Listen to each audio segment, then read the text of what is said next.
There's a lot of misunderstanding about China, but yes, competition in the Chinese political system is a very important constriction, checks and balance mechanism.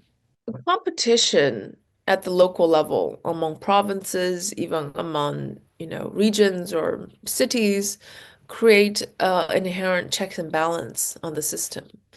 If you think about it this way, if you're a promising company and you go to set up shop in a city, and either that city or that provincial government is not friendly, let's say, or is corrupt or extractive, as many famous economists claim China to be an extractive country, then what do?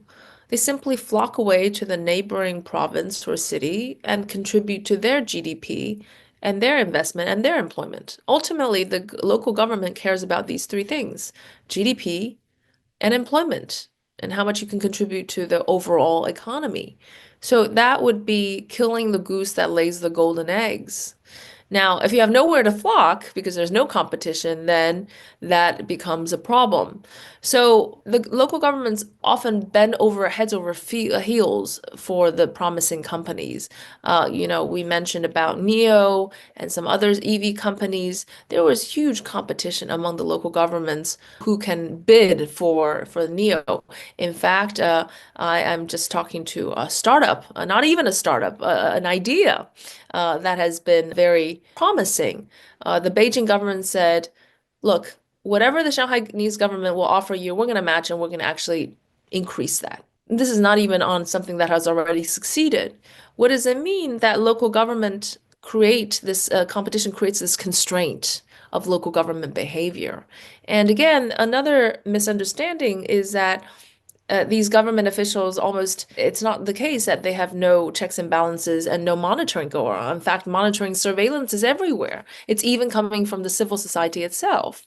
There's actually a dynamic debate on social media on these things. There are lots of criticisms about local governments. In fact, a Kennedy School study have shown that maybe a third or even more of lots of these social media posts is about monitoring local government officials, right? So there's a lot of actually, I would argue that there's too much monitoring and surveillance going on and not enough on focusing on creating more wealth today. China has thousands of years of history. Actually, China created one of the first modern bureaucracies.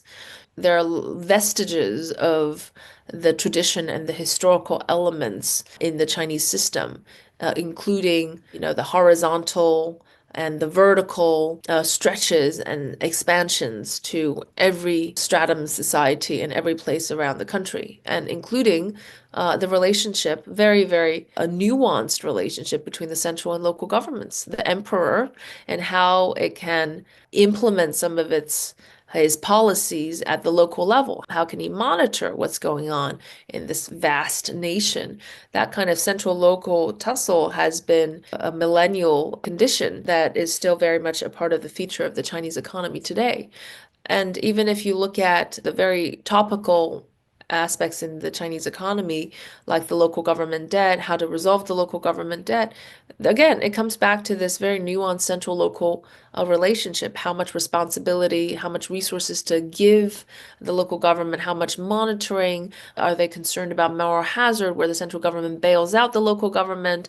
Other local governments will be very unhappy if they behave responsibly because you bailed out the less responsible ones. These are such important features in the thinking that they actually shape the most important economic outcomes of the Chinese situation today. So we have to understand these kind of dynamics to appreciate what is happening in China today. But speaking about history, bureaucracy, these inherited traits of the system, yes, they're very strong, and including its relationship with people, the relations between authority and the Chinese people.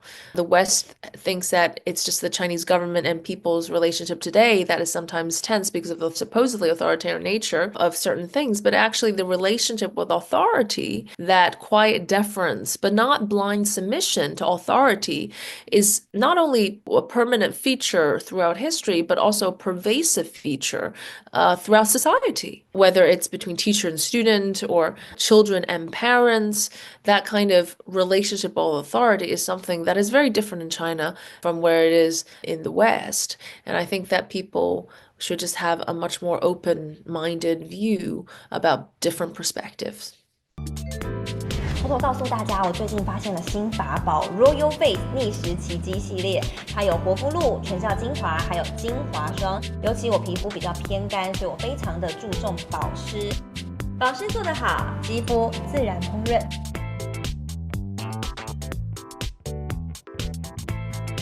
提亮肤色更年轻，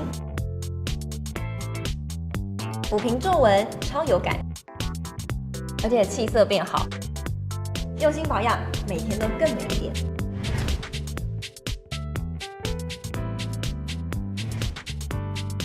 美吧。